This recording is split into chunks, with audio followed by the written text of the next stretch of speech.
नमस्कार दर्शकों, कहानी संग्रह में आपका हार्दिक स्वागत है। दर्शकों, आज हम आपको सांपदा धागे के विषय में बताएंगे।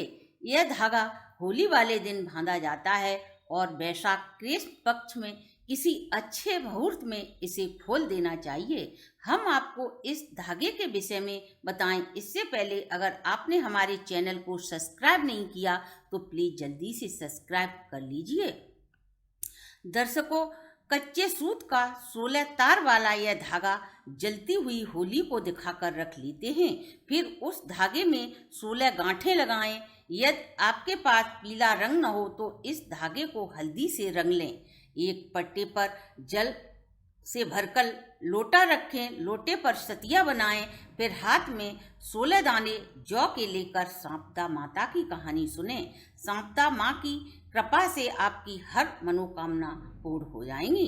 कथा सुनने के बाद आप उस धागे को गले में पहन लें और जब आप वैशाख के महीने में इस धागा को खोलें तो डोरा लेने वाले दिन जो जौ के दाने लेकर आपने कहानी सुनी थी उन दानों को और धागे को हाथ में लेकर सूर्य देव को अर्घ दें।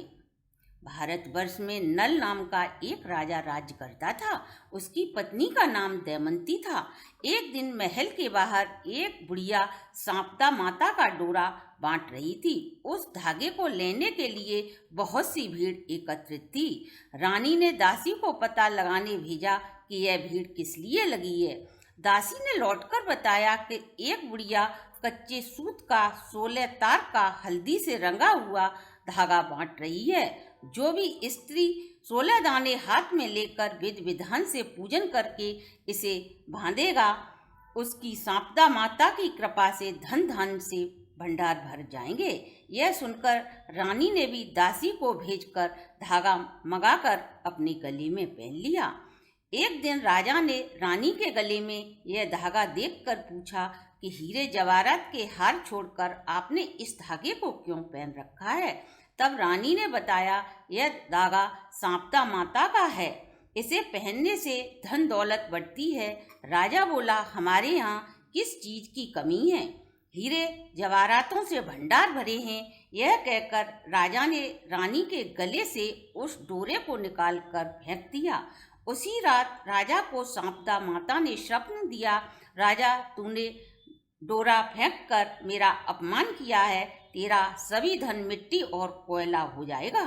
जब राजा ने सुबह उठकर देखा तो उसका समस्त धन कोयला हो चुका था।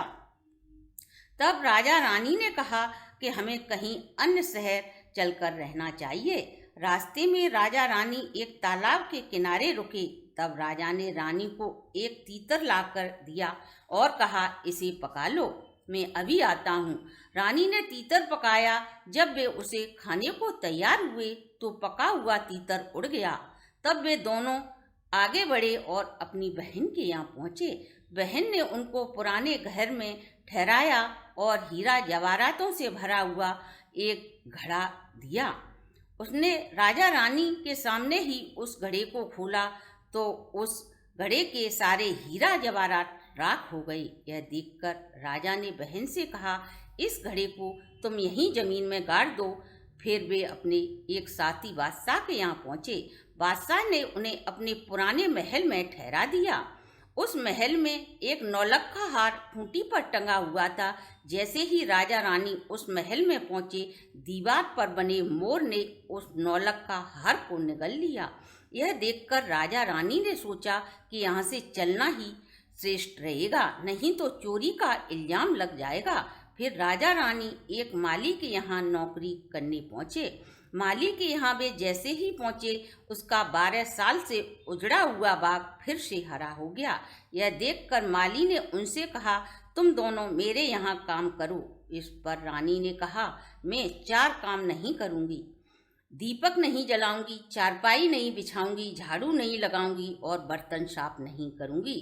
इस पर माली ने कहा, अच्छा तुम यह काम मत करना, तुम केवल फूलों की माला बनाना और सब्जी बाजार में बेच कर आना, राजा बाग की रखवाली करेगा। एक दिन रानी माली की सब्जी बाजार में बेचने गई। अन्य स्त्रियों से बोली, सब्जी ले लो। तब स्त्रियां उससे बोली, तू अभी रुक, पहले मैं शांता माता की कहानी सुन लूं। तब वह रानी बोली, पहले मैं भी शांता माता की कहानी सुनती थी। एक दिन राजा ने शांता का डोरा फेंक दिया, तभी से शांता माता मुझसे नाराज हैं। नाराज हुए 12 वर्ष हो गए। अगर शांता मेरे यहाँ भी आए तो मैं भी उनका डोरा ले लूंगी। इसी रात शांता ने राजा को स्वप्न दिया कि रानी, कल मेरा डोरा ले ले, मैं फिर तेरे यहाँ आऊंगी और तू पुनः धनवान हो जाएगा। दूसरे दिन रानी ने शांता माता का डोरा ले लिया। शांता माता ने राजा और माली को खूब धन दिया। अब राजा रानी अपने राज्य को चल दिए। आगे चलकर राजा बादशाह के पुराने महल में पहुंचा और वहां जाकर देखा तो हार उसी खूंटी पर टंगा हुआ है। तब बादशाह से बोला, यह लो अपना हार, जिससे मेरे सिर का कलंक छूटे। इसके बाद फिर वे राजा रानी अपनी बहन के घर पहुंचे और गड़े हुए घड़े को जमीन से निकाला तो देखा उसमें हीरे जवाहरात भरे हुए हैं। उस घड़े को अपनी बहन को देकर बोले, अब हमारे दिन अच्छे हो गए हैं। इसके बाद वे तालाब के किनारे पहुंचे तो पका हुआ तीतर जो उड़ गया था वह वहीं मरा हुआ मिला। इसके बाद वे अपने महल पहुंचे तो देखा कि जो धन राख हो गया था वह फिर से शांता माता की कृपा से धन धान्य से भरपूर हो गए हैं। तो ये थी हमारी आज की वीडियो। अगर आपको अच्छी लगी हो तो आप हमारे चैनल को लाइक, सब्सक्राइब और शेयर करें।